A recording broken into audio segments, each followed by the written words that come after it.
하나님의 말씀은 마태복음 5장 10절 말씀입니다. 의를 위하여 박해를 받은 자는 복이 있나니 천국이 그들의 것임이라. 자, 의란 무엇인가? 오늘 두 번째 시간을 통해 은혜 받고 승리하며 돌아가시기 바랍니다. 다 같이 인사합시다. 은혜 받을 준비 되셨나요? 네. 은혜 까먹을 준비로 앉아 계시는 건 아니죠. 은혜 받으러 오신 거니까. 하나님 말씀을 통해서 은혜 받고 승리하며 돌아갑시다.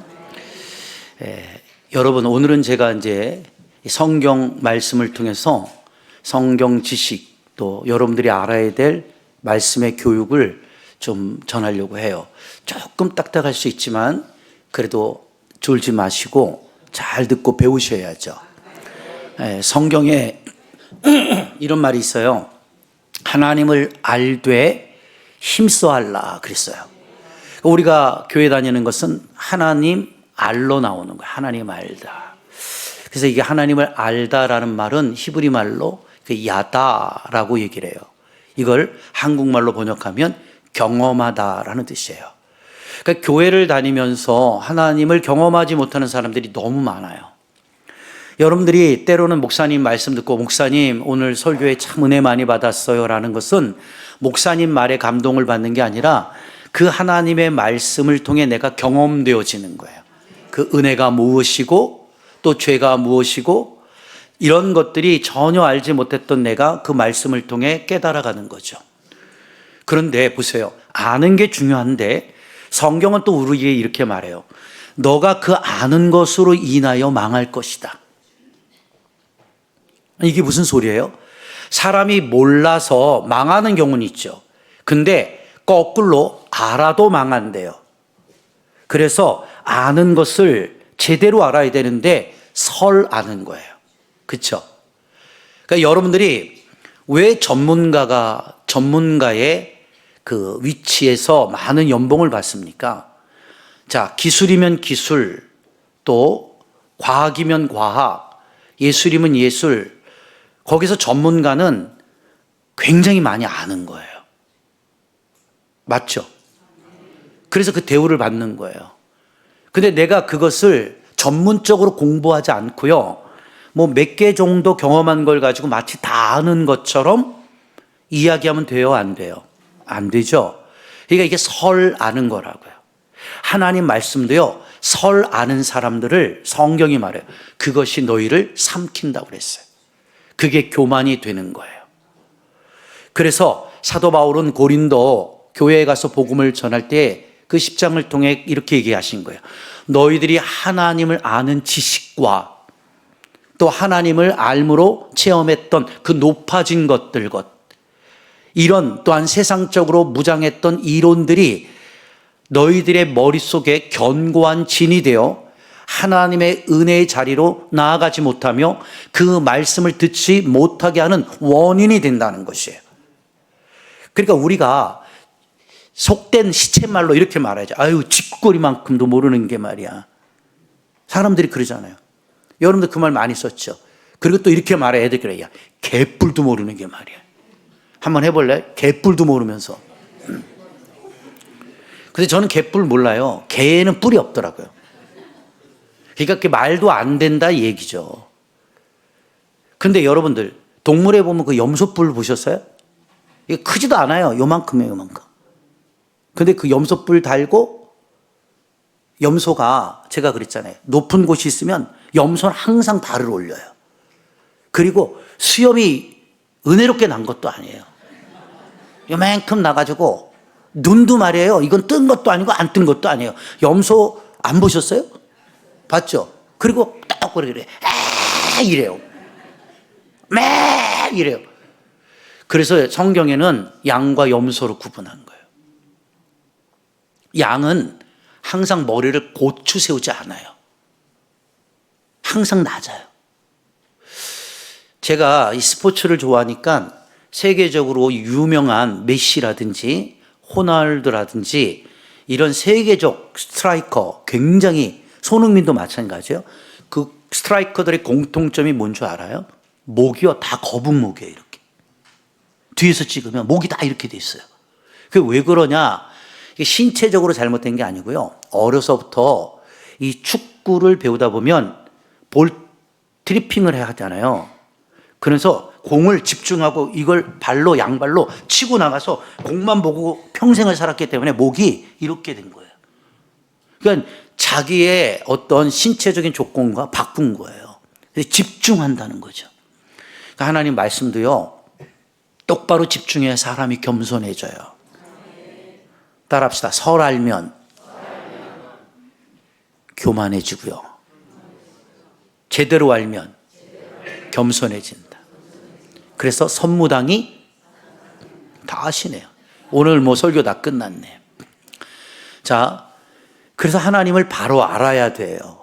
근데 교회를 다녔는데 여러분들이 성경에 대해서 배울 시간들이 많지가 않잖아요. 설교 시간에는 대부분 그냥 보편적인 설교들을 하고 듣고 돌아가지만 그러다 보니까 교회를 10년, 20년 다녀도 하나님 말씀을 잘 몰라요.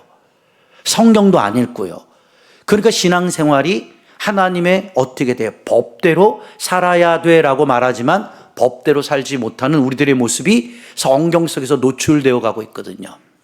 그래서 제가 오늘은 여러분들이 교회를 다니면서 왜 하나님의 법, 또 구약의 법, 신약의 또 법은 무엇인가를 한번 설명해 드리려고 그래요. 잘 따라오세요. 저는 잘 풀어주는 은사가 있기 때문에 어렵지 않아요. 하나님의 법이라고 그러죠. 법법자를 한자로 보면 삼수변의 물수변이잖아요. 그리고 거기에 가운데 박혀 있는 게 갈 것자입니다. 그러니까 물이 간다 이겁니다. 그래서 법이라는 것은 물이 흘러간다. 그런데 물이 어떻게 흘러가요? 위에서 아래로 흐르는 것이 정의예요. 이해가 되시죠? 물이 거꾸로 가면요, 그건 역류죠. 똑같은 거예요. 그래서 법은 공의를 하수와 같이 흘려보내라는 겁니다, 하나님은. 그래서 오늘은 우리가 의에 대해서 배우는데 세상에는 이렇게 justice, 의, 공의가 법으로 기록이 되어 있어요. 그래서 대한민국은 헌법을 지키는 것이고 헌법으로 다 감당 못하니까 민법, 사법, 형법, 이 법을 통해서 우리들의 보이지 않는 생활을 어떻게 돼요? 지금 제재하고 있는 겁니다. 그래서 그 법이란 자체는 분명 이것은 하지 말라는 거예요. 이것을 행할 시에는 너희들이 이 법의 저촉을 받아 과태료를 부과받든지 아니면 잘못하면 어떻게 돼요? 범법자가 되어 감옥에 갈 수 있다는 것이죠. 그래서 우리는 헌법을 다 모르고 민법, 사법, 형법을 몰라요. 그 전문가들은 변호사나 판사나 검사들이 하시는 거고, 그런데 우리가 그 법을 다 몰라도 기본적인 법을 지키고 사는데 대한민국에 사는 거 전혀 부담스럽지 않아요. 맞죠? 우리가 기껏 아는 건 뭐예요? 공중도덕법, 또 교통법 정도, 빨간불에 서고 파란불에 가고, 또 사람 있을 때는 차가 서줘야 되고, 이런 기본적인 법만 알아도 대한민국에서 사는 게 전혀 어렵지 않거든요. 성경도 되게 어려운 것 같은데 하나님은 성경의 말씀을 어렵게 설명하지 않아요. 그래서 구약에도 하나님이 이스라엘 백성이 하나님의 뜻대로 어떻게 살 것인가, 하나님의 백성들이 하나님의 뜻을 지키고 어떻게 살아가야 될 것인가, 이것을 어떻게 돼요? 문서화시켜버린 겁니다. 이걸 성문법이라고 그러죠. 그래서 여러분들 뭐 세계 최초의 성문법이 함무라비 법전이잖아요. 그게 발견이 돼서 그러지만 우리는 지금 세계사를 배우는 게 아니라 성경 속에서 하나님이 인간에게 주신 최초의 성문법이 있어요. 그 성문법이 생기기 전에는 뭐가 있었죠? 양심에 맡기는 양문법이라는 게 있고요. 또 사람들의 말과 말로 전달에는 뭐가 있어요? 구문법이 있어요. 입과 입으로 전달되어지는. 자, 그런데 하나님은 이것을 성문화시켜서 이스라엘 백성에게 법을 주시는 거예요. 그게 이제 우리가 아는 구약인데, 보시면 여러분이 너무나 잘 아는 율법이죠. 율법. 그림을 한번 봅시다. 그래서 여러분이 잘 아는 십계명인 겁니다. 이거 우리 어려서부터 수없이 외웠어요. 나 외에 다른 신 섬기지 말라부터 마지막 계명인 내 이웃의 소유를 탐하지 말라까지 10계명을 하나님이 두 돌비에 적어서 이것이 이스라엘 백성 너희들이 지켜야 할 뭐예요? 법이다. 그래서 1계명부터 4계명은 신인적 관계의 법입니다. 신과 인간이 관계를 갖는 법이에요. 그래서 인간이 신을 섬길 때는 이렇게 섬겨야 돼. 나 외에 다른 신 두면 안 된다. 우상 만들지 마라. 하나님 이런 망령되 일컫지 마라. 안식일 거룩히 지켜라. 요게 하나님을 지키는 법이에요. 이걸 신인적 관계의 법이라고 부릅니다. 이해가 되시죠? 그러면 하나님이 인간에게 나를 이렇게 섬겨라고 가르쳐 주셨지만 인간이 인간 사회 속에서 살 때 인간과 인간이 지켜야 될 법도 있잖아요. 그것이 바로 인인적 법인 거예요. 사람과 사람과의 법. 그래서 부모를 공경하고 살인하지 말고 간음하지 말고 도적질 말고 거짓 증거하지 말고 이웃의 소유를 탐하지 말라 해서 인간과 인간과에도 넘어서면 안 된다라는 법을 모세에게 하나님이 십계명으로 선물을 주신 거죠. 이것으로 이스라엘 백성에게 내려가 하나님 말씀을 뭐예요? 가르치라는 거예요. 이게 바로 의입니다. 믿으시면 아멘. 그래서 이스라엘 백성들은 이 십계명을 하나님이 주신 법이기 때문에 이걸 지키고 사는 거예요. 이게 이제 우리가 말하는 이제 율법이고 토라죠. 그런데 이게 10계명을 하나님이 주셨거든요. 근데 사람들이 이 구약 자체의 유대인들은 아직까지도 모세가 하나님께로 받은 이 십계명을 지켜야 하는 것이 의라고 생각하는 거예요. 여기서 한 가지라도 우리가 지키질 못하면 이것이 불의가 돼요. 죄가 되어서 이 십계명에 걸리면 돌로 쳐서 죽여라 그랬단 말이에요. 그러니까 이게 되게 어렵잖아요. 그래서 이렇게 하나님은 이스라엘 백성에게 10계명만 지키도록 십계명을 주셨는데 세월이 지나잖아요. 자, 밑에 그림을 한번 보세요. 그러고 났더니요, 이 신약 성경 안에뿐만이 아니고 모세 시대가 지나가면서 장로들의 유전이라는 모세 율법을 해석한 것이 유대교가 되는 거예요. 이해가 됐죠? 그래서 신약 성경을 읽다면 이따가 배우겠지만 장로의 유전의 법으로 이것이 새끼를 치게 되는 거예요. 이게 이제 유대교의 틀이 되는데요. 유대교는 이런 것들을 해석을 바탕으로 만들어진 종교입니다. 그래서 유대 종교는 쉽게 표현할게요. 모세 율법을 해석한 거예요. 그런데 분명 하나님은 10개를 통해서 우리에게 하나님의 뜻을 전달해 주셨거든요. 그런데 우리가 다른 건 다 몰라도 유대교의 해석학적 틀은 어떻게 생겨났는가? 그러면 이 유전의 법, 장로의 유전의 법이 어떻게 생겨났는가? 이 유대교의 시발점은 에스라의 개혁 운동 때부터입니다. 그러니까 바벨론 포로가 되어 쫓겨가잖아요. 끌려가고 거기서 70년 종생활하는데 에스라, 느헤미야, 학개, 스가랴 이런 선지자들이 나오잖아요. 근데 특별히 에스라가 바벨론 포로로 끌려가서 고통을 당하잖아요. 어려움을 당하니까 하나님께서 에스라에게 깨닫게 해주시는 거예요. 너희 백성이 왜 징치를 당하고 포로로 끌려온 줄 아냐? 딱 하나야 이놈들아. 너희들이 하나님의 법을 무시한 거야. 너희들이 하나님의 뜻대로 살지 않은 거야. 그러니까 너는 네 백성들에게 하나님의 법을 똑바로 지키라고 가르쳐.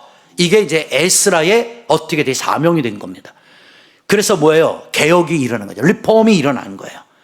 그래서 바벨론의 포로로 70년 동안 종살이하는 그들에게 너희들이 왜 전쟁의 포로가 되고 왜 우리나라가 망했느냐? 너희들이 하나님을 버렸기 때문이다. 너희들이 하나님의 법대로 살지 않았기 때문에 하나님이 우리에게 뭐예요? 이 고난의 쓴 잔을 마시게 하신 것이야. 고로 우리가 회복되려면 하나님께로 여호와께로 우리가 돌아가야 돼. 이것을 개혁 운동으로 삼았던 겁니다.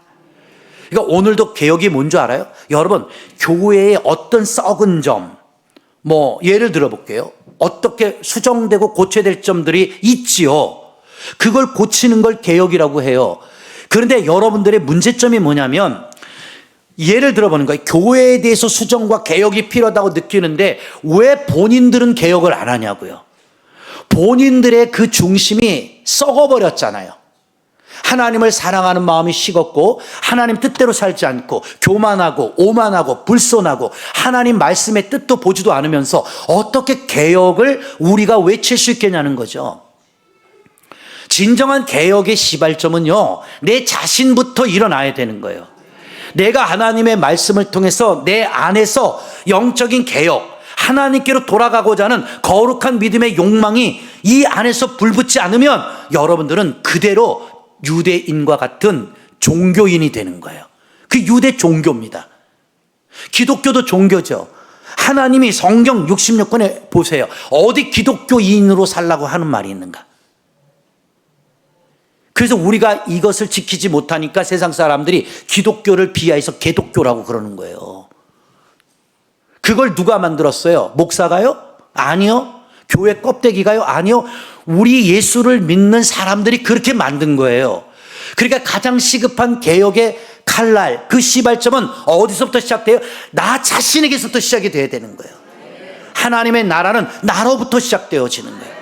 그러니까 예수님이 이 땅에 오셔서 이스라엘 유대인들에게 제일 먼저 하신 말씀이 뭐예요? 회개하라, 이겁니다. 회개하라. 회개는 개혁의 시발점이 되는 거예요. 그 회개라는 것은 제가 얘기했죠. 메타노이아, 메타 플러스 노이아, 행동, 생각의 전환이라는 뜻이에요. 그래서 메타라는 헬라어가 영어로 바뀌면 나중에 멘탈이잖아요. 멘탈. 거기 나오는 겁니다. 메타, 의식, 정신, 자기의 생각, 노이아, 바꾸다. 회개라는 건 여러분 보세요. 가슴을 치고 울고 통회하고, 이것은 현상이고요. 진정한 회개라는 것은 잘못된 너의 생각을 하나님 말씀을 통해 수정하라는 거예요. 고쳐 먹어라. 믿습니까? 그러니까 여러분이 하나님 앞으로 나가면서 은혜를 받으려면 여러분의 생각이 고쳐 먹어져야 돼요. 여러분의 마음이 고쳐져야 돼요. 그래서 예수님이 이 땅에 오신 것은 병자를 고치잖아요. 그게요, 소경, 귀머거리, 안진뱅이, 절뚝발이, 여러분들은 거기에만 초점을 맞추잖아요. 그러나 원어적으로 제가 설교해 드렸죠. 그 모든 병든 자는 육체적인 장애를 갖고 있는 장애인들을 앞장 세워서 예수님이 말씀하고 싶었던 것은 이스라엘 유대 종교인들의 상태, 영적인 상태가 소경이고 절뚝발이고 안진뱅이고 죽은 자와 같다라는 것을 대조적으로 이렇게 대조적으로 보여주는 거예요. 오늘 이 가운데 여러분도 마찬가지죠. 눈은 있지만요, 보지 못하는 자들이 있어요. 귀는 있지만 듣지 못하는 자가 있고요, 입이 있지만 말하지 못하죠. 손과 발이 있는데 행동하지 못하는 영적 장애자들이 있잖아요. 그래서 그 육적인 질병을 앓고 있는 장애인들에게 예수님이 손을 대시면서 하시는 말씀은 에바다, 그러는 거예요. 막혔던 것, 못 보던 것, 못 듣던 것, 에바다 함축된 단어 속에는 어떤 의미가 있죠? 열려라, 열려라. 오늘도 여러분들 이 아침에 하나님의 말씀이 여러분에게 에바다로 임재하기를 축원합니다. 그래야 내가 눈이 열리고 귀가 열리고 마음이 열리고 생각이 열려 하나님의 말씀의 법을 그때서야 깨닫게 되는 거예요. 믿으시면 아멘. 알겠죠? 근데 이스라엘 유대 종교인들의 법이 뭐예요? 눈은 있지만 보질 못하는, 귀는 있으면 뭐예요? 듣지 않는데요. 그러니까 뭐예요? 영적 장애자가 돼버리는 거예요. 그게 유대 종교인이에요. 그런데 그들은요, 뭐만 강조해요? 10계명만 지키면 돼. 모세 율법이 하나님께로 받은 우리에게 최초로 주신 성문법이야. 이 법만 지키면 우리는 복을 받을 거야. 이것이 뭐예요? 행위적 착각이라는 것이죠. 그래서 예수님이 이 땅에 오셨을 때 바리새인들을 그렇게 야단치신 거예요. 겉은 화려하잖아요. 바리새인이잖아요. 유대인이잖아요. 경건해 보여요. 근데 속은 뭐예요? 회칠한 무덤이다, 이겁니다. 경건의 껍데기, 모양은 있는데 그 사람 속을 들여다보니까 경건의 능력은 없어. 그러니까 뭐래? 외식하는 자들이요, 화 있을진저, 이렇게 말하는 거예요. 여러분들 마찬가지예요. 오늘날 우리가 이 시대를 살아면서 저와 여러분이 종교인의 거룩한 바리새인과 유대인의 종교인의 의복을 입고 살아가는 건 아닙니까? 그러면서 의로운 척, 진실한 척, 하나님 제일 잘 믿는 척하면서 속으로는 하나님을 경외하는 마음이 없으면서, 하나님을 사랑하는 마음이 없으면서, 마치 나는 이렇게 신앙생활하면 하나님 나라 갈 것이고 난 이렇게 살면 하나님께 복을 받을 것이라는 종교적 착각, 이게 종교인의 행위적 삶의 비참함입니다. 그걸 2000년 전 예수님이 오셔서 막 고발하신 거예요. 그러니까 듣기 싫지요. 만약에 누군가가 여러분에게 집사님 외식하는 자야. 왜? 겉으로 기도는 잘하더라. 기도해도 안 빠지고. 근데 집사님 사는 거 보니까 개판이요. 그러니까 외식하는 거지. 이러면 시험 들 자 많겠죠. 그 말 듣고 회개할 자 많은 게 아니라. 한번 해봐요. 너 외식하는 자야. 한번. 별로 안 좋죠. 근데 누가 집사님은 되게 겸손한 것 같아. 그럼 기분 좋잖아요. 그러니까 진정한 개혁의 원 자체는 나의 마음에서부터 일어나야 되는 거예요. 그러니까 예수님이 이 땅에서 제일 먼저 전한 복이 뭐예요? 회개하라. 천국이 가까이 왔다. 너희 마음속으로 하나님의 나라가 임해야 한다. 우리의 마음이 하나님 나라가 돼야죠. 그래야 내가 사는 것이, 내가 신앙생활하는 것이 종교적 생활이 아니라 은혜로운 신앙생활이 되는 거 아닙니까? 자, 그 밑으로 한번 내려보세요. 한번 볼게요. 그래서 마태복음 23장에 가보시면요, 예수님이요 서기관들 바리새인들 엄청 꾸짖고 저주해요. 나중에 저주해버려요. 말씀 잘 들으세요. 여러분들 속에요 서기관 바리새인 같은 영이 숨어 있잖아요. 이거 나중에요 예수님 앞에 갔을 때 저주받아요. 내가 하는 말이 아니에요. 마태복음 23장에 나오죠. 자, 이렇게 나와요. 화 있을진저 외식하는 서기관들과 바리새인들이여. 이 단어가 7번이나 반복해요. 사랑이 많으신 예수님께서 어떻게 이렇게 화를 내실 수 있겠습니까? 그런데 보세요. 그 주님의 화내시는 사건조차도 깊이 말씀을 통해 은혜를 받으면 주님의 사랑으로 느껴지는 거예요. 부모님들이 아들, 딸들 많이 야단치잖아요. 그 진짜 자식 잘못되라고 하는 게 아니라 부모님 사랑하니까 이놈아! 하고 야단치는 거잖아요. 그게 똑같은 거예요. 목회자들도 여러분을 사랑할수록 여러분에게 사실은 야단쳐야 돼요. 근데 요즘 야단치는 교회 있습니까? 야단 맞는 성도도 없지만 야단치려고 하는 목사도 없어요. 똑바로 믿으라고. 그냥 좋은 게 좋은 거잖아요. 내가 일주일 동안 힘들게 살면서 교회까지 와갖고 뭐 야단 맞고 다닐 필요가 뭐가 있겠어요? 그냥 좋은 소리 듣고 축복 많이 받으세요. 이렇게 나와준 것만 해도 황송합니다. 이런 소리 들으려고 예수 믿는 거 아니잖아요. 그러니까 좀 오늘 우리는 심각하게 말씀을 좀 받아들이는 거예요. 그러니까 때로는 목사님이 말씀을 통해 여러분들을 권면하고 훈계하잖아요. 디모데의 말씀에 성경에 대해서 이렇게 정의 내리죠. 하나님의 말씀을 어떻게 정의합니까? 책망과 바르게 함과 의로 교육하기에 유익한 것이라. 그러니까 우리가 말씀을 읽는 것은 책망받으려고 말씀 읽는 거예요. 우리가 지금 말씀을 듣는 것은 내가 의로 교육받고 하나님의 뜻대로 살고자 하는 거룩한 마음이 있는 자들이 그것이 책망, 훈계 이런 자체도 그것이 우리에게 감사로 되는 거예요. 맞죠? 근데 자식들 키워보면 아시죠? 엄마 아빠가 조금 삐딱하게 나갈 때 야단치면 자식이 와갖고 아빠 나를 위해서 훈계해 주셔서 감사합니다. 엄마 나 야단 주셔서 너무 고마워요. 이런 놈 하나도 본 적이 없어요. 다 싫어해요. 부부지간에도 지적질하면 싫어해요. 그게 좋은 교훈이고 가르침인데도 왜 너 날 가르치려고 그래? 왜 너 나한테 지적질해? 그걸 싫어한다고요. 그런데 거꾸로 가보잖아요. 지는 더 지적질하거든요. 이게 개혁이 안 되니까 물고 먹는 거예요. 예수님이 예언하셨죠. 그래서 물고 먹는 나라는 망하는 거예요.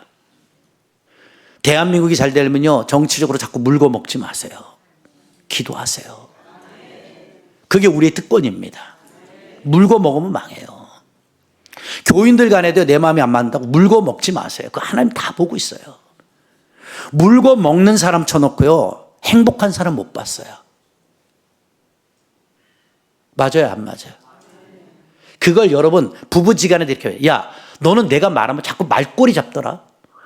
왜 자꾸 내 말꼬리 잡아서 나를 공격해? 그러면 싸우는 거죠.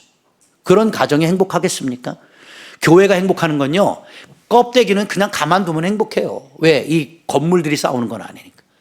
여러분들이 개혁 안 된 사람들이, 변화되지 않은 사람들이 쥐꼬리만은 안 한 지식으로 이건 이렇고 뭐건 저렇고 뭐가 어떻고 이러다 보니까 말이 많다 보니까 사공이 많으면 배가 산으로 가듯이 교회가 가장 시끄러운 장소가 되는 거예요.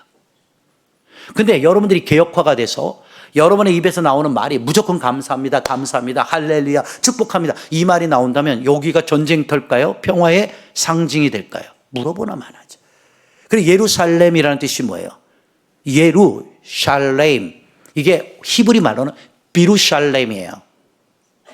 그 뜻은 하나님의 평화의 추를 하늘에서 가져와 땅에 어떻게 돼요? 놓았다. 기초를 놓았다. 그게 예루살렘의 뜻이에요. 그래서 예루살렘을 뭐예요? 평화의 땅이라고 말하는 거예요. 그리고 예수님을 평화의 왕이라고 하는 거예요. 그러니까 여러분의 마음과 여러분의 삶 속에 무슨 추를 내려야 돼요? 평화의 추를 내려야 돼요. 화평의 추를 내야 돼요. 행복의 추를 내려야 돼요. 그래서 지면을 잡아야 돼요. 이걸 이렇게 설명하면 쉽죠. 건물을 지을 때 막 짓는 게 아니에요. 옛날에는요, 삼각형으로 된 무거운 추를 갖고요, 담을 쌀 때도요, 실로 이렇게 내려갖고 수평을 잡았어요. 요즘에는 전자 레이저 수평기가 있어서 우리 교회 지을 때 보니까 딱딱 버튼만 누르면 빨간 레이저가 쫙 해갖고 수평을 잡아요. 기가 막히더라고요. 그래서 이게 수평을 잡지 않으면 뭐예요? 수평이 아닌 것은 불균형이잖아요. 그러니까 여러분의 신앙생활이 앞으로 하나님 앞에서 이게 행복하려면요, 말씀의 그 수평줄이 나에게 어떻게 돼요? 똑바로 놔줘야 내가 언밸런스가 안 된단 말이에요. 이해가 돼요? 어렵지만 쉽게 설명해 드리는 거예요. 그래서 말씀을 읽는 거예요. 내가 말씀으로 왜 무장해요? 나의 불균형적 삶, 나의 불균형적인 사고방식, 나의 불균형적인 행동 양식, 이것을 고칠 수 있는 방법은 하나님 말씀밖에 없는 거예요. 그래서 하나님 말씀이 여러분의 인생을 바꿀 수 있는데, 거꾸로요, 하나님 말씀을 알므로 인해서 어떻게 돼? 이제 눈이 떠지고 귀가 열리는 것 같으니까 그다음부터는 입이 열려요. 그래서 원망 불평을 일삼고 다니는 거예요. 차라리 너희가 어떻게 돼요? 몰랐더라면 더 나을 뻔하였다. 가룟 유대에게 뭐라고 하셨어요? 차라리 너 태어나지 않는 게 더 나을 뻔했어. 이런 주님의 후회하심이 임하면 안 되잖아요. 여러분이 교회 다니는 목적은 예수 잘 믿고 하나님 뜻대로 살다, 하나님이 세우신 이 교회 잘 섬기고 천국 갈 때 아름답게 가는 게 목적 아니에요? 근데 여러분들 속에는 유대 종교법들이 지금 어떻게 돼? 이렇게 자리를 잡고 있죠. 그래서 마태복음 23장에 하나님께서 7번이나 반복하시는 거예요. 외식하는 자, 화 있을진 자, 저주를 받는다. 이거 7번 반복하거든요. 그런데 BC 586년에 바벨론 포로로 잡혀가서 망하게 되잖아요. 70년 후에 돌아옵니다. 나라가 이렇게 망하게 되고요. 그렇죠. 백성이 고통을 받은 것이요, 깨닫는 거예요. 아, 왜 그럴까? 에스라, 개혁운동, 학계, 스가랴, 예레미야 할 것 없이 다. 그래서 결론을 내려요. 이 고통을 받으니까. 아, 우리가 하나님 말씀대로 살지 않아서 그래. 맞는 얘기죠. 하나님 뜻대로 살지 않아서 우리가 이 어려움을 당하는 거야. 그래서 신명기 28장에 저주장이 나오는 거야. 저주와 축복. 그 네가 하나님의 법대로 살지 않으면 저주를 받는 것이고, 네가 하나님의 법대로 살면 축복을 받는다라고 28장에 기록이 되어 있다는 거죠. 이것이 그들에게 이제 모토가 되는 겁니다. 그런데 웃기는 게요, 율법을 지켜 행할 수 있도록 장로의 유전이요, 나중에 보세요. 10계명이요 613개 조항을 만들어요. 10개 지키기도 어려워 죽겠는데 613개를 만든다니까요. 이게 장로의 유전이에요. 이걸 현대식으로 얘기할게요. 여러분들이 예수님 잘 믿는 거 알아요? 구약의 율법도 10개 정도는 지금 배워서 알아요? 그런데 여러분들이 생활하면서 왜 유대의 종교인들이냐면 자기 나름대로 자기 안에서 613개 조항의 율법을 가지치기를 막 해내는 거예요. 이러면 안 돼, 저러면 안 돼, 뭐 하면 안 돼, 이것도 안 돼, 저것도 안 돼. 아니, 분명히 하나님은 10계명만 줬잖아요. 근데 유대의 종교인들이 613개로, 10계명을 613개로 늘려버린다고요. 그게 은사라고, 얘네들은. 이 유대인들 욕할 게 없다니까. 여러분들이 종교적 유대인이라는 거예요. 교회 다니면서 이 우리 교회 이거 뭐 이거 틀리고 뭐가 틀리고 뭐가 아니고 뭐가, 계속 가지를 뽑아보세요. 여러분들 얼굴 보니까 지금 한 6천 개를 뽑아낸 얼굴들이야. 여러분 자식들한테요, 말도요, 이거 하지 마라 하면 끝나는 거죠. 쫓아다니면서 이거 안 된다, 너 왜 공부 시간에 왜 이렇게 있어, 바로 앉아, 태도가 틀렸어. 너 머리는 90도로 들어. 연필은 35도로 잡아. 이러고 지적질 해봐요. 딱 한마디죠. 아빠 나가. 내 알았게 이러죠. 가장 무너지는 거, 가장 급히 개혁될 부분들을 얘기해 주는 건 중요한데 613가지를 어떻게 얘기해. 그러니까 얘네들이 되게 웃긴 게요. 바리새인들이 뭐 근데 이름이 구별하다는 뜻이에요. 나는 경건하다. 나는 구별되어 있다. 그래서 이걸 지키지 않는 자들하고는 상종도 안 해요. 저거 틀렸어. 제약은 어울리지 마. 저건 죄이냐? 이렇게. 그러니까 서기관들은요, 랍비로서 모세의 자리에 앉아서 율법을 가르치는 자들이에요. 저도요, 잘못하면 랍비가 되는 거죠. 가르치는 자잖아요. 지금 가르치고 있잖아요. 근데 율법을 가르치는데 어떻게 돼요? 모세의 자리에 앉아서. 사람이요, 교만해지면요, 이게 나중에 하나님 자리에 앉아요. 그 여러분들이 심판주가 되는 거예요. 옳고 그르고 맞고 틀리고. 그런데 그 법을 자기 자신에게 좀 한번 대보란 말이야. 그래서 내가 우스개 얘기했잖아. 네 꼬라지를 알라 그랬다고. 누가. 웃기는 얘기지만 공자는 이런 말을 했어요. 공자편 읽다가 내가 만든 사자성어에 공자왈 부지불팅이라. 그게 무슨 뜻인지 알아요? 부 아닐 부 알지. 알지를 못하면 불 안 된다. 팅 그건 내가 만든. 튕기지 마라. 애들끼리 그러더라고. 뭣도 모르면서 튕긴다고. 튕기는 건 기타 줄이나 튕기세요. 옆 사람 보세요. 그만 좀 튕겨. 잘못 알면 자꾸 사람이 그 교만의 악기를 튕긴다고요. 이해가 됩니까? 자, 그런데 보세요. 내려보세요. 이사야서에 가시면요, 58장 13절과 14절에 이 안식일에 대한 규정법을 나오거든요. 그런데요, 보세요. 613개로 늘어났잖아요. 어떤 것까지 관여하냐면요, 십계명에는 없는 거를 만들어요. 안식일에 회복될 삶의 우선순위로 여행하지 마라. 돈벌이도 안 된다는 거예요. 이걸 만들어버린 겁니다. 그런데 너무 웃긴 게요, 걸음수까지 정해놔요. 검색 결과 해보니까요, 설교 자리에서 안식일의 규정이 걷지 말라. 이 맥락에요. 어려운 경우인데요. 왜냐? 1마일 정도로 지정해 있더라고요. 제가 성경 이걸 준비하다 보니까. 그러니까 500m 이상 안 되는. 안식일은 500m 이상 걸으면 안 돼. 그럼 어떻게 해야 돼? 우리 교회 어떻게 와야 돼? 아, 차 타고 왔다고요? 그럼 가능하죠. 노동은 아니지만. 근데 이 구약 때는 500m 이상은 안 된다고 지정을 해놓은 거예요. 근데 이게 성경의 일을 하지 말라 원칙을 통해서 이동 활동 범위를 해석한 예로 예시가 되거든요. 한번 더 내려가 보세요. 근데요, 안식일에 왜 유대인이 안식일에 다닐 수 있는 율법의 허용거리는요, 2000걸음이에요. 메타수로는 약 1마일 500m고 걸음거리는 2000걸음 안 돼요. 1마일이 채하라 안 돼요. 이게 모세의 법으로 정해졌던 것이 아니고 율법학자들이 2000걸음으로 정한 거예요. 누가 정했어요? 사람이. 이게 지금 한국교회와 여러분들의 신앙의 갭입니다. 하나님 말씀과는 전혀 상관없고 인간들이 정해놓은 법에 의해서 이것이 옳고 그르고 막 이거 만들어내고 있다고 지금. 그 얘네들 지금 어떻게 믿는 줄 알아요? 2000걸음 넘으면 안 되잖아요. 하나, 둘, 셋, 넷, 교회 갑니다. 1999 쉬어요. 2000걸음까지니까. 그리고 한 1분 쉬었다 일어나요. 다시 1, 2, 3, 4 가요. 그리고 또 1999에서 쉬어요. 이거 웃기지 않아요? 그런데 왜 그러냐면요, 출애굽했을 때 세웠던 모세의 진영 어느 부분에서 걷든지 성막에서부터 모든 4개의 지파가 2000걸음을 넘지 않았어요. 그러니까 성막에서 이게 하나님 성전에서 이스라엘 백성의 지파까지 아무리 동서남북으로 돌아다녀도 2000걸음 안팎이야. 광야에서 그걸 딱 제한해 놓은 거니까, 아, 우리는 성전을 중심으로 2000보 걸음 안에 우리가 모여들어야 돼. 그리고 여기서 더 이상 벗어나면 돼, 안 돼? 안 돼. 이렇게 얘기한 겁니다. 이해가 되셨죠? 지금 잘 다 따라오고 있죠?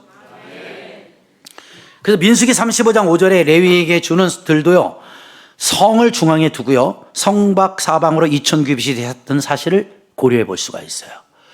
그러니까 제가 만약에 이것을 장로의 유전의 법 이런 말씀을 갖고 얘기하자면 여러분들 교회 옆으로 이천보에서 움직일 수 있는 자리로 다 이사 오셔야 돼요. 한 명도 아멘 안 하네. 이천보 안에 들어오는 거리로. 맞아요, 안 맞아요? 그러니까 이런 것들이 어떻게 돼요? 율법 10계명을 지나 613개 조항으로 막 만들어낸 거예요. 그래서 무거운 짐도요, 무화과 열매 있죠? 마른 거는 6개 이상 안 돼요. 이게 마르지 않은 생무화과는 한 3개에서 4개 정도만 들을 수가 있어요. 근데 유대인들이 웃기잖아요. 2026년도를 사는데 지금 이걸 지킨다니까요.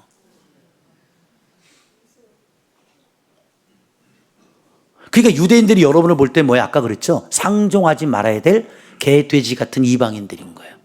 하나님의 법을 전혀 염두하지 않고 살아가는 사람들, 이렇게 볼 수밖에 없다는 것이죠. 이해가 됩니까? 그러니까 여러분 이제 기억하세요. 어렵지 않죠? 재밌지 않아요? 그러니까 조금만 더 하고 마칠게요. 그 성경을 좀 알고 교회를 다녀야지. 그래서 레위기 26장과 27절부터 33절에 보면요, 이 하나님의 법을 지키지 않으면 가장 많이 쓰는 단어가 뭐냐? 저주를 받고 너희 성읍이 황폐하고 내가 칼을 빼어서 열방 중에 흩을 것이며 질병과 기근이 임할 것이야. 이것이 법을 지키지 않은 결과야 라고 가르쳐 주는 겁니다. 그러니까 여기에 얽매여 있다 보니까 여러분들이 하나님을 어떻게 믿게 되는 거예요? 무서운 하나님이죠. 두려운 하나님이에요. 이렇게 지키지 않으면 나 저주받아. 나 하나님 앞에 칼을 빼가지고 하나님이 흩어버린대잖아. 죽인대잖아. 성읍이 황폐해지고. 그러니까 여러분들이 이렇게 생각하는 거라고. 내가 만약에 아파. 저주받았나? 그러니까 이것이 그대로 흘러내려가니까 예수님 당시에 문둥병자 있잖아요. 혈루병 앓는 여자 다 나오잖아요. 예수님 유대인 옆으로 못 오는 거예요. 너는 하나님께로 저주받은 거야. 예수님이 소경 바디메오 사건을 통해서도 제자들이 그래요. 저거 누구의 죄입니까? 부모의 죄입니까? 날 때부터 무슨 선천적인 죄입니까? 그걸 물어보잖아요. 그러니까 얘네들은 무조건 공식이 뭔가 어려움을 당하거나 문제가 생기면 저주받은 거야. 이거예요, 답이. 이렇게 율법 이꼬로 순종, 축복, 불순종, 저주, 그렇죠? 질병, 기근, 황폐함 이걸로 나타나면 우리가 하나님을 어떻게 믿을 수가 있겠어요? 예수님이 그 해답에 이렇게 답을 줬죠. 아니야. 부모의 죄도 아니야. 선천적인 죄도 아니야. 그럼 뭡니까? 하나님이 지금 얘를 통해서 영광 받으시려고. 그리고 그 바디메오의 소경의 눈을 뜨게 해주시잖아요. 여러분들에게 찾아오는 것은요, 분명 있어요. 내가 죄를 지어서 하나님께로 말 그대로 형벌을 받고 보응을 받는 죄가 있습니다. 그건 하나님의 뜻에서 어긋나는 죄. 그런데 여러분 보세요. 조금 더 쉽게 설명해 아픈 걸로 얘기해 볼게요. 자, 첫째, 내가 아픈 이유가 뭘까? 저주받아서가 아니죠. 두 번째, 사람들이 말하죠. 건강을 관리를 잘 못해서. 매일같이 술 먹고 담배 피고 그러고 살면 건강이 좋을 리가 있겠어요? 야식 먹고 폭식하면 막 살 어마어마하게 찌고 고지혈증, 당뇨, 콜레스테롤 다 올라가죠. 그럼 네 몸 네가 그렇게 만든 거잖아. 근데 그게 무슨 하나님이 저주를 했다고 그래. 그렇죠? 내가 관리를 잘못해서 병에 걸릴 수 있잖아요. 세 번째가 뭔지 알아요? 진짜요. 사탄, 더러운 귀신이 들어가서 병을 어떻게 만드는 경우도 있어요. 그래서 예수님 귀신 쫓아내는 거예요.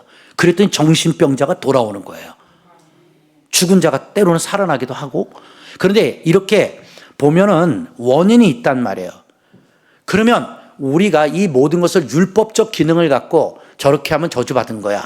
이렇게 단일화식 공식법이 아니라 내가 어려움을 당할 때는 나를 들여다보는 거야.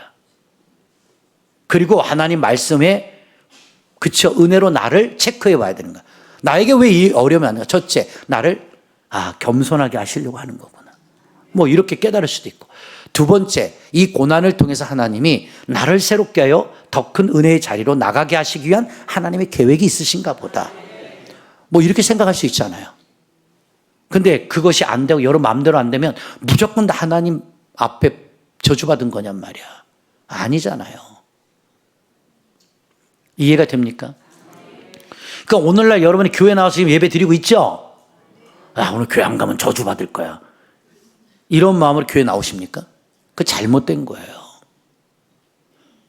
11조를 저는 내라 헌금하라 안 해요. 성경을 얼마든지 잘 가르칠 수 있어요. 물질관에. 왜 안 해요? 믿음이 없는 자에게 얘기해봤자 부담밖에 안 되는데요. 근데요, 믿음이 들어가잖아요. 말씀이 있다 본인이 알아서 깨달아요. 지금 이해가 됩니까? 근데 혼자서 깨닫기는 너무 어려워요. 그래서 지도자가 있는 거예요. 가르치는 랍비가 있는 거라고. 그러니까 귀 있는 자는 교회들에게 하시는 말씀을 들어야 그런데 안 들어먹잖아요. 여러분들이 안 듣잖아요. 그러니까 어려움 당하는 거거든요. 성경에 나오잖아요. 교만하지 마라. 패망의 원인이 된다. 거만은 넘어짐의 앞잡이가 된다. 제 말이 아니라 성경이잖아요. 그럼 아, 내가 교만하지 않구나. 교만하지 말아야겠구나. 거만하면 넘어지는구나. 여러분 신앙생활할 때 왜 넘어지는 줄 알아요? 거만해서 그래요.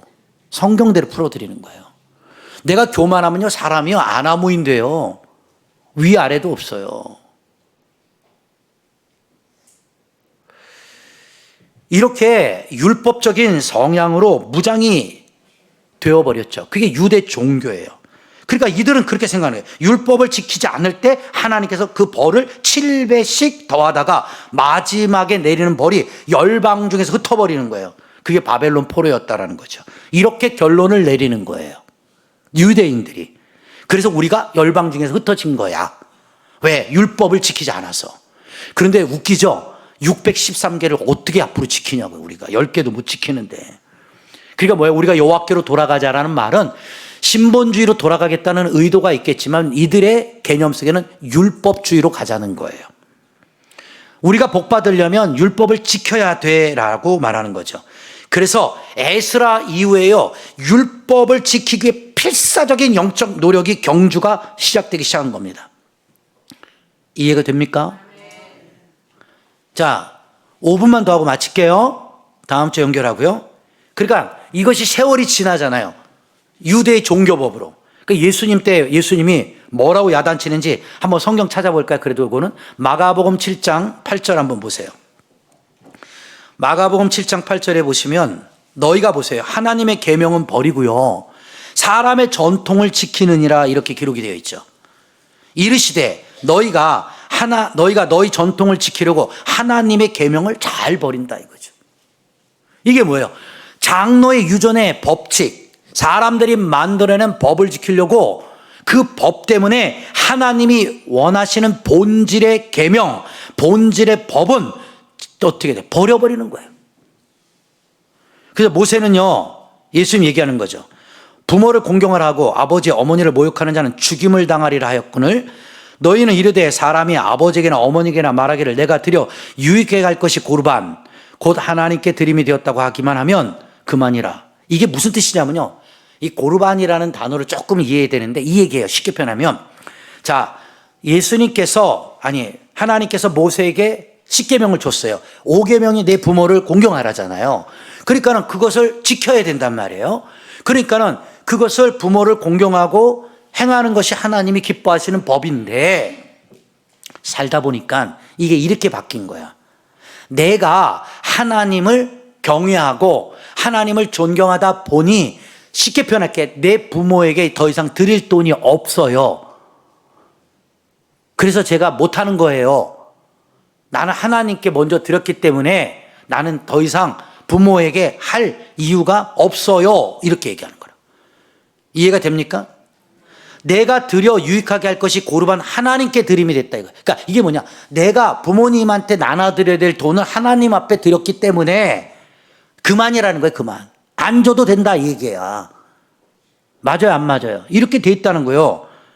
그래서 자기 아버지나 어머니에게 다시 아무것도 하여 드리기를 허락지 아니하여 너희가 그렇죠? 전한 전통으로 하나님의 말씀을 폐하고요. 이 같은 일을 많이 행한다 이겁니다. 이것이 예수님이 주신 하나의 예화법이에요.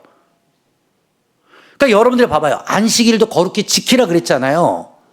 그러면 이제 우리가 심플하게 거룩하게 주의를 지키면 되잖아요. 이제 다음 주에 배우겠지만, 근데 우리가 살다 보면 뭐 가족끼리 예를 들어서 효도 여행을 갈 수도 있잖아요. 맞아요, 안 맞아요? 부모님 모시고 1년에 뭐 그것이 뭐 몇 번 있겠어요. 한두 번 있을까 말까 하잖아요. 그런 거를 가도, 혹은 또 우리 집사님도 그랬지만 자식이 유학을 갔어요. 그러면 이제 짐 같이 들고 가서 자식 또 건사해주고 오느냐고 한 2주 빠졌단 말이야. 그럼 율법대로 얘기하면 그건 죽어야죠. 아까 그랬잖아요. 여행도 2,000걸음 움직이면 안 돼요. 그렇죠, 김 지사님? 이렇게 얘기하면은 우리 아무것도 못한다고. 아무것도 못해. 그러니까 예수님께서 예화법으로 안식일에 미리사 깎아 먹으면서 이렇게 따먹으시면서 시기를 시장한 허기를 채우셨잖아. 이게 율법사들 나타나갖고 주일날도 일한다고 막 뭐라 그러니까 안식일에 주일이 나야? 이래갖고 더 문제가 되잖아요. 근데 이 말이 뭐냐면, 내가 부득불한 상황 가운데 한두 주 이렇게 1년에 어쩌다가 한 번 교회 빠지는 거, 2번 빠지는 거, 이걸 뭐라고 하는 건 아니란 말이에요. 이해가 돼요? 근데 여러분의 마음 속에 아까 얘기했죠. 나 오늘 가다가 유튜브로 예배 드렸어. 그러니까 교회 안 가도 돼. 그냥 캠핑 가자. 그 주일만 되면 토요일부터 캠핑 장비 싸. 그러면서 뭐라고 그래? 가다가 목사님 유튜브 보고 가면 된대. 그리고 예배 드렸대. 이 얘기잖아, 지금. 그렇게 하고 그만이라? 그게 사람의 전통의 법들을 만드는. 이 코로나 때문에 한국 기독교가 망가진 이유가 뭐예요? 이걸 전통의 법으로 만들어낸 거예요. 그러니까 뭐가 못 오면은, 내가 그러잖아요. 아파서 못 올 수 있지요. 그래서 유튜브라도 틀어놓고 예배 드리면 얼마나 감사합니까? 그래도 볼 수나 있으니까. 근데 그게 아니라 정상이야, 내가. 근데 내가 놀러 가느냐고. 뻑하면 놀러 가느냐고. 주의를 헌시작같이 자꾸 깨먹고 어기는 것은 어떻게 돼요? 여러분 스스로가 만들어낸 전통의 법 아니냐 이거지. 차 타고 가면서 괜찮아. 오늘 목사님 설교 듣고 가면 돼. 그리고 지금 강원도로 가고 있어. 돼요? 안 돼요? 내가 말하지 않았어요? 돼요? 안 돼요? 부득불한. 그러면 여기 우리 교회도 경찰도 계세요. 소방대원도 있어요. 이런 분들은 나라를 위해서 살잖아요. 그러면 격지제로 바꿔서 근무도 해야 되잖아요. 그럼 저분이 만약에 주일날 못 오는 날도 있잖아요. 그럼 그 사람 죽어야지, 율법으로. 아니면 소방대원을 때려치든지 경찰관 제복 벗어. 이렇게 말하면 할 말이 없잖아요. 이게 율법화된 종교인의 장로의 법칙이 613개로 늘어낸 후유증이라고. 후유증. 의사는 생명을 살리죠. 그럼 이렇게 예배드려도 갑자기 삐삐가 와. 과장님, 지금 중환자가 생겼습니다. 큰일 났습니다. 빨리 오셔서 수술해가요. 가야 돼, 안 가야 돼? 예? 가야 돼, 안 가야 돼? 가야죠. 근데 요즘 의사님들 어떻게 해요? 오프야, 오늘. 나한테 전화하지 마. 레지던트나 인턴들에게 넘기거나 아니면 거기 당직 쓰고 있는 사람한테 봐달라. 이게요, 히포크라테스 선전도 했지만은 의사도 이제는 사명이 없어요. 돈 넣어야만 사람 살려요. 여러분 병원 가보셨잖아요. 납입처에 돈 안 넣으면 내 아버지 죽어가도요, 봐주지도 않아요. 옛날엔 의사들이요, 돈은 나중입니다. 사람부터 살리고 봅시다. 이게 의사였다고. 맞아요, 안 맞아요? 근데 아버지가 꿀떡꿀떡 넘어가는데 어떻게 돼요? 등록처에 가서 납입을 해야 봐준다고. 그러니까 이제 모든 게 다 어떻게 돼요? 돈 문화가 된 거죠. 나도 있잖아요, 여러분. 들어올 때 저 교회 앞에서 매표소를 하나 끊어가지고 1인당 2만 원씩 받아야 되겠어. 내 설교 들으려면. 김창욱 뭐 그런 거 한번 들으러 갈 때 뭐 막 4만 원, 5만 원 막 비쌀 때는 8만 원. 여러분 좋아하는 가수들 콘서트 한번 가려면은 막 10만 원, 15만 원, 뭐 뮤지컬 막 30만 원, 50만 원도 끊고 가더라. 내가 무료로 받으니까 우습게 여기나 봐. 제가 이렇게 말씀드린 게 뭐냐면 이것이 전부 다 종교의 뭐예요? 형상화시킨 또 하나의 우상의 법이란 말이에요. 이해가 됩니까? 여러분들이 부득불해서 뭐 안식일에 어쩌다 한두 번 못 나오는 걸 내가 뭐라 하는 게 아니라니까. 근데 습관적으로 놀러 가는 거야. 습관적으로 어겨. 그리고 유튜브로 보면 끝이야. 괜찮아. 그만이야. 이런 종교적 선례법을 여러분들이 만들어내고 있다는 거죠. 마지막으로 제가 간증할게요. 1980년대에 제가 신학교 다닐 때 우리 미국에서 오신 교수님이 이래요. 야, 앞으로 대한민국 예배 이제 방송으로 듣다가 끝날 거다? 한 30년 전에 예언하신 거예요. 그래서 무슨 소리예요, 교수님? 그랬더니 야, 지금 미국 나 가서 공부하자냐? 얘네들 교회 안 와. 뭐예요? 다 차 끌고 산과 들과 계곡으로 놀러 간다. 그래서 만들어낸 게 위크엔드예요. 미국에 위크엔드 아시죠? 주말의 끝이에요. 그건 뭐예요? 바리바리 싸가지고 트럭에다가 텐트, 캠핑 장비 씌워갖고 자 떠나자 고래 잡으러 가는 게 아니라 여행 가는 거예요. 그래서 가면서 이제 라디오 틀어놓는 거죠. 로버트 슐러 목사 뿐만 아니라 빌리 그레이엄 목사님 설교 들으면서 그냥 가는 거예요. 그게 예배 드린 거예요. 미국이요, 그 사건 이후로요, 30년이 지났죠. 다 망했잖아요. 여러분 꼭 기억하세요. 예배가 무너지면 망합니다. 여러분들 예배 무너뜨리지 마세요. 제가 분명히 선을 긋습니다. 부득불한 경우 어쩔 수 없죠. 저 같은 경우에도 그쵸? 안식월을 받아서 간다든지, 효도 관광을 받아서 잠깐 한두 주 나갔다 올 수 있다든지, 이런 거를 내가 뭐라는 게 아니라 나의 쾌락과 안락을 위해서 하나님의 법을 무시해 가면서까지, 그렇죠? 그렇게 한다는 것은 옳지 않다. 이해가 됩니까? 이 종교의 율법에 대한 면죄부를 주면 여러분이 어떻게 되는 줄 알아요? 그냥 다 여러분 마음대로 살걸요. 이 다음 주에 배울 게 바로 뭔지 알아요? 그러면 신약 속에서 가르치는 의가 뭐냐는 거죠. 하나님이 원하시는 본질의 의, 이게 뭐냐는 거죠. 지금까지 들은 설교는 구약의 율법의 의란 말이에요. 그래서 지키면 복받고 안 지키면 저주당하고, 더 이상 말 안 되면 흩어버리고 포로로 끌어가고 징계하고 저주를 퍼붓는 그 하나님을 유대 종교인들은 지금도 믿고 있단 말이에요. 그래서 눈에는 눈, 이에는 이잖아요. 지금 이스라엘이 이란 공격했죠. 한번 쳐봐, 10배로 갚아줄게, 이런 거잖아요. 근데 예수님의 법은요, 그렇게 말하잖아요. 오른밤 때리면 왼밤 돌려대래요.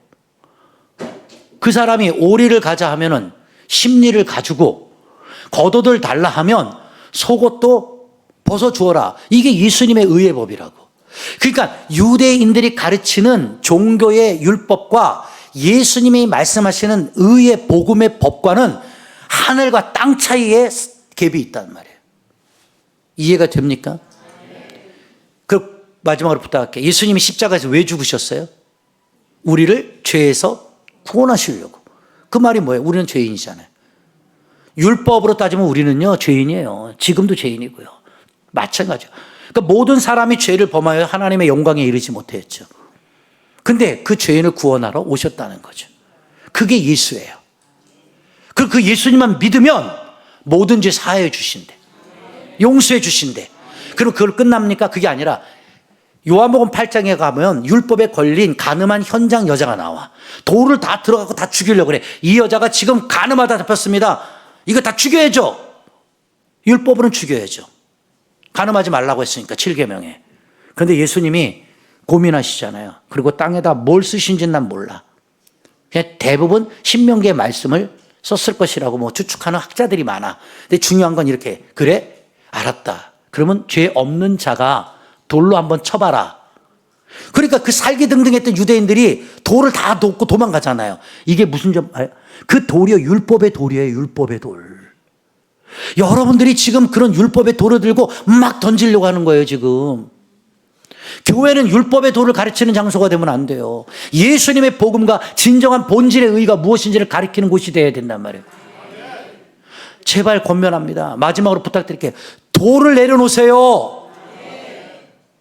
그 돌을 내려놔야 내가 죄인임을 깨닫는 거예요. 그러면 그 돌이 언제 내려놓게 된 겁니까? 율법의 돌이 나도 죄인이구나라는 걸 아는 거예요. 여러분 아무리 교만하고요, 아무리 거만한 자도요, 갖다 놓고요, 솔직히 물어보세요. 내가 좀 교만한 건 있어? 압니다. 얼마나 교만하면 말씀도 안 듣겠냐고요. 내가 여러분 죄송합니다. 그래서 자꾸 예배 시간에 습관적으로 졸지 마라. 멍치지 마라. 말씀 습관적으로 제껴버리지 마라. 왜 그럴까요? 그게 너한테 도움이 안 돼요. 여러분들 자녀들 학교 보낼 때 우리 부모님도 그랬지만 꼭 한마디 있어요. 너 가서 학교 가서 선생님 말씀 잘 들어라. 잘 듣고 와라. 공부 시간에 졸지 말고 딴짓하지 말고 장난치지 말고 공부 시간에 공부 열심히 해. 이게 부모님의 가르침 아니었어요? 목사도 똑같잖아요. 힘들게 왔는데 왜 멍 때리고 가냐고요. 왜 졸다 가고 나하고 상관없어. 나는 그만이야.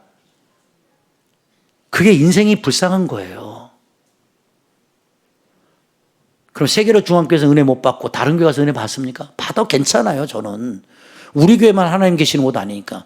그럼 그 교회 가서 말씀 듣고 은혜 받았으면 네가 변화를 받아야지. 제가 그러잖아요. 유튜브 보지 말라는 거 아니잖아요. 나도 유튜브 엄청 봅니다. 왜? 연구할 게 하도 많아가지고. 이란부터 시작해서 러시아부터. 이 정세간에 일어나는 게 다 성경에 지금 요즘 제가 다니엘서 공부하고 있거든요. 거기 다 예언되어 있어요. 저도 많이 들어요. 엄청나게 은혜 받아요. 그리고 그런 분들에게 내가 DM도 발송해요. 목사님 이 부분은 어떻게 생각하십니까? 그럼 또 답이 와요. 안 보라는 게 아니잖아요. 보세요, 열심히. 근데 왜 못 보게 하는 줄 알아요? 보고 듣고 망하면 어떡할 거예요? 근데 제가 이 유튜브를 수없이 검색하잖아요. 60%에서 70%가 다 이단 방송들이 그렇게 많아요. 여러분들은 그걸 걸러낼 수 있는 힘이 없어요. 여러분들은 뭐예요? 여러분 좋아하는 목사님 설교들만 찾아다니잖아요. 목사님 설교 찾아다니지 말고 하나님 말씀 찾아다니시란 말이에요. 제발 부탁하는데. 내가 변화를 받아야지. 내가 개혁이 돼야 하나님 앞에 바로 서죠. 여러분들 우리 교회도 내가 보니까 권사님들 보니까 유기성 목사님 설교 엄청 많이 듣더라고. 나도 유기성 목사님 설교 많이 듣거든요. 얼마나 좋아요. 편안하시게. 근데 감리교 해놓고 WCC 문제에서부터 시작해갖고 엄청 많지 않습니까? 설교 좋아요. 안 들으는 게 아니죠. 듣죠. 들으면 뭐 할 건데요? 내 걸로 만들어야죠. 그리고 여러분이 하나님 뜻대로 더 충성해야죠. 판단하라고 설교 듣는 거 아니잖아요. 유대인들처럼. 정죄하려고 말씀 배우는 거 아니잖아요. 그러니까 뭐예요? 차라리 모르고 예수님만 알다 천국 가는 게 나아. 조금 아는 척하다 지옥 가지 말고. 이렇게 얘기하면 이것도 싫다니까 여러분들. 옆 사람 보고 인사하세요. 정신들 좀 차리세요. 알겠습니까? 하나님은요 다른 거 없어요. 나를 바꾸길 원하시지 누구를 바꾸길 원하지 않아요. 따라하세요. 마지막으로. 나로 인하여 시작된다. 그러니까 누가 바뀌어야 돼요? 아셨죠? 다 두 손을 좀 얹으세요. 다음 주에 연결해서 배우도록 하고.